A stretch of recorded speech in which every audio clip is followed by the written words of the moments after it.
This evening on Klein's Garage, we're going to be replacing this brush and voltage regulator setup on my 2005 E320 CDI. This car has about 250,000 miles on it, and you can tell by the original brushes here, they're extremely worn. Look at the difference in the length from the new brushes to the old brushes.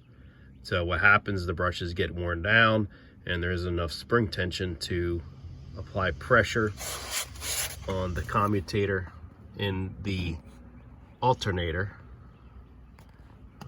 and it'll start arcing between them. This doesn't look in bad shape.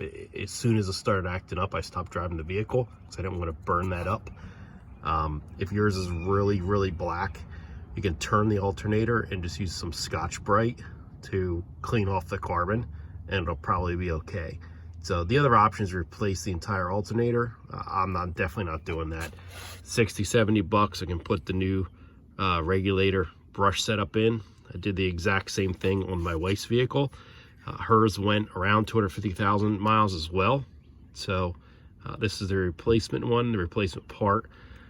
The OM648 motor has the straight connector right here on the end.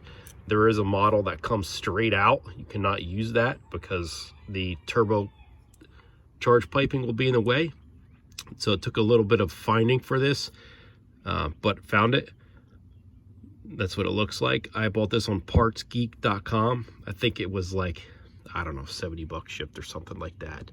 But I'm going to be installing this and putting the alternator back in. Beautiful thing is the alternator doesn't even have to come completely out of the vehicle.